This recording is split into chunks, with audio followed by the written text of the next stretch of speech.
আসসালামু আলাইকুম। সকল মৎস্য চাষী ভাইদের জানাচ্ছি 1992 সালে প্রতিষ্ঠিত রাষ্ট্রীয় পুরস্কারপ্রাপ্ত মৎস্য হ্যাচারি বাই বাই মৎস্য হ্যাচারি নার্সারির পক্ষ থেকে প্রাণঢালা শুভেচ্ছা।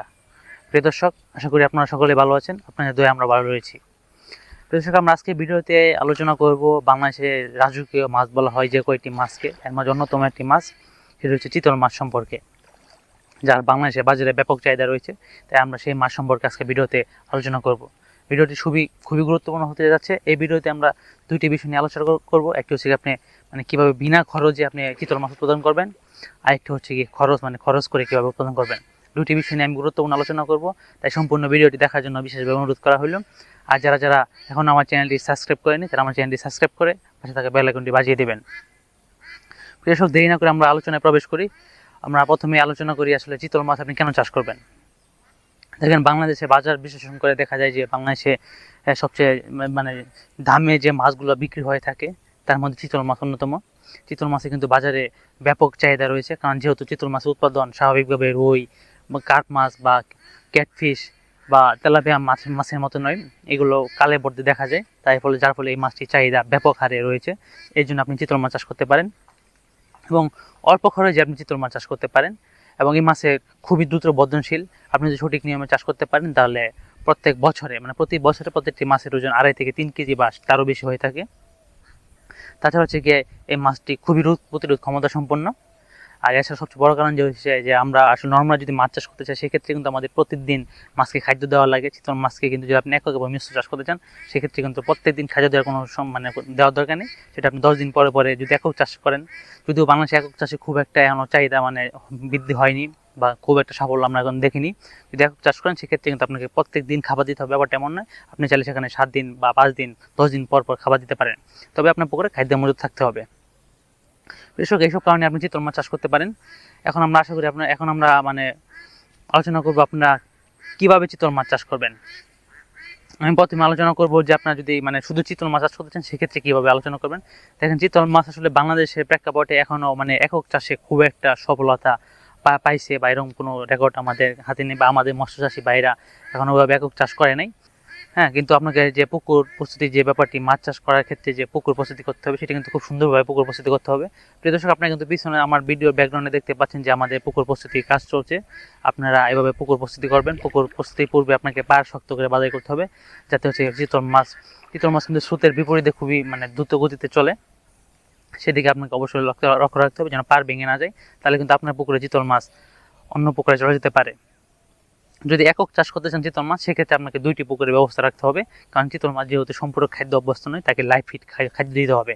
আর লাইভ ফিড খাদ্য দিতে হলে আপনাকে ছোটো একটি পুকুরের ব্যবস্থা রাখতে হবে। সেখানে আপনি রেণু বা পোনা উৎপাদন করবেন, সে পোনা আপনি চিতল মাছকে সরবরাহ করবেন। তাহলে আপনাকে অবশ্যই একক চাষের ক্ষেত্রে 2টি পুকুরের ব্যবস্থা অবশ্যই রাখতে হবে, কারণ চিতল মাছ যেহেতু লাইভ ফিড খাইতে অভ্যস্ত, আপনি কিন্তু তাহলে ফিড খাদ্য দিলে সে খাবে না।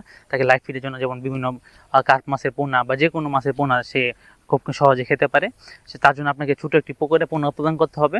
তারপর সেই পোনা থেকে আপনারা ওই চিতল মাছের পুকুরে আপনি দিয়ে দিবেন। যদি আপনারা এভাবে চাষ করতে পারেন তাহলে আশা করি যে আপনারা প্রত্যেক বছরে যদি আপনারা সঠিক পরিমাণে লাইভ ফিড দিতে পারেন বা খাদ্যের যোগান দিতে পারেন, তাহলে প্রতি বছরে প্রত্যেকটি চিতল মাছের ওজন 3.5 থেকে 4 কেজি অবধি হতে পারে। আর প্রত্যেকটি চিতলের ওজন যদি অ্যাভারেজ আপনি 3 কেজি ওজন ধরেন, তাহলে আপনি প্রতি কেজি আসলে চিতল মাছের ক্ষেত্রে যত বড় সাইজ হয় মাছ দামও কিন্তু তার সাথে সাথে বৃদ্ধি পায়। যদি আপনি 3 কেজি 4 কেজি চিতল মাছ উৎপাদন করতে পারেন, তার সেই ক্ষেত্রে কিন্তু আপনার প্রতি কেজির দাম 800 থেকে 1000 টাকা বা 700 টাকা 800 টাকা এমন হতে পারে। প্রিয় দর্শক, এই তো গেল হচ্ছে কি আপনি খরচ ইনভেস্ট করে চিতল মাছ উৎপাদন করলেন। এখন আমরা আলোচনা করবো যে আপনারা কীভাবে ফ্রিতে চিতল মাছ চাষ করবেন, চিতল মাছের জন্য কোনো খরচ করবেন না, কিন্তু চিতল মাছ চাষ করতে পারেন। এই ক্ষেত্রে প্রিয় দর্শক, আপনারা যে কাজটি করতে পারেন সেটা হচ্ছে আপনারা কার্প মাছের সাথে বা মনোসেক্স তেলাপিয়া মাছের সাথে বা তেলাপিয়া মাছের সাথে সবচেয়ে ভালো করলে ভালো হয়। সেটা মনোসেক্স না, নর্মাল যে তেলাপিয়াটি, ওর সাথে চিতল মাছ চাষ করলে সবচেয়ে বেশি ভালো হয়। আসলে চিতল মাছ চাষ করতে গেলে আমরা কিন্তু আগে জানতাম যে একটা সময় যে চিতল মাছ শুধু বাংলাদেশের নদ নদী হাওল বিলে পাওয়া যেত, কিন্তু বর্তমানে কিন্তু এটা পুকুরে চাষ ব্যবস্থাপনায় চলে এসেছে। হ্যাঁ, যেমন এই চিতল মাছ চাষের ক্ষেত্রে সবচেয়ে ভালো হয় যদি আপনার খাল বিল হয়ে থাকে বা প্রত্যেকটি খালের সাথে নদী সংযোগ থাকে, সেখানে কিন্তু চিতল মাছ ভালো হয়। কারণ আমরা জানি যে খাল বিলে কিন্তু প্রাকৃতিকভাবে খাদ্য উৎপাদন হয় বা প্রাকৃতিকভাবে বিভিন্ন ছোটো মাছ গুঁড়া মাছের উৎপাদন হয় আর কি।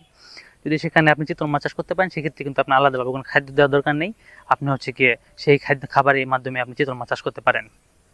আর প্রিয় দর্শক, এখন যে আমাদের কথাটি সেটি হচ্ছে আপনি কীভাবে খরচ মানে ইনভেস্ট করে চিতল মাছ উৎপাদন করবেন, সেটি হচ্ছে কি আপনাকে চিতল মাছের ক্ষেত্রে ইনভেস্ট করার দরকার নেই। আপনি যে পুকুরে তেলাপিয়া মাছ চাষ করবেন সেই পুকুরে তেলাপিয়াকে খাদ্য দিবেন।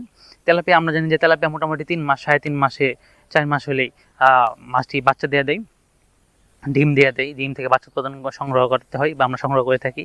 যে আপনি সেখানে সাধারণত নর্মালি তেলাপিয়া চিতলে পুকুরে দিবেন, আর ওই তেলাপিয়া থেকে যে পরিমাণ মানে পোনা বা রেণু উৎপাদন হবে সেই খাবারটুকু খেয়ে চিতল মাছ তার মানে স্বাভাবিক যে খাদ্য চাহিদা সেটা পূরণ করতে পারে। সেক্ষেত্রে আপনি প্রতি তেলাপিয়ার সাথে চাষ করেন 33 শতকে আপনি 10টি থেকে 15টি চিতল মাছ দিতে পারেন।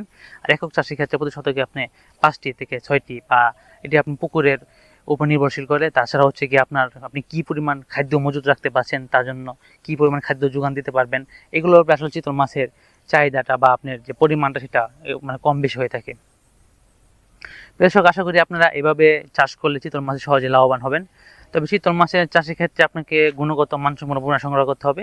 সেই পোনা সংগ্রহের কথা বলতে গেলে আমরা জানি যে আসলে চিতল মাছের পোনা নদী থেকে সংগ্রহ করা হয় বা হ্যাচারি থেকে কৃত্রিমভাবেও মানে উৎপাদন করা যায়। কিন্তু আমরা যে কার্প মাছের পোনা উৎপাদন করি আর চিতল মাছের পোনা উৎপাদন করা কিন্তু এক বিষয় না। চিতল মাছের পোনা উৎপাদনের ব্যাপারে একটু জটিল।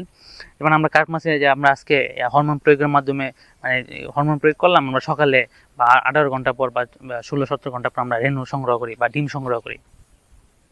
আর চিতল মাছের ক্ষেত্রে কিন্তু সেটা ভিন্ন রকম। চিতল মাছের সেটা কিন্তু আমরা হ্যাচারিতে উৎপাদন করি না। সেটা হচ্ছে কি আমরা চিতল মাছটাকে আমরা তুলি, পুকুর থেকে তোলার পর আমরা ব্রড মাছকে আমরা হরমোন প্রয়োগ করি, সেটা আবার আমরা পুকুরে ছেড়ে দিই।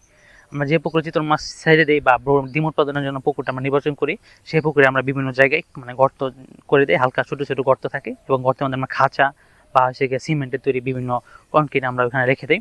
তো চিতল মাছ হচ্ছে আমরা যেদিন থেকে হরমোন প্রয়োগ করবো 5 থেকে 6 দিন বা 7 দিন পরেই চিতল মাছ ওই জায়গায় ডিম রেখে আসে বা ডিম ছাড়ে আর কি।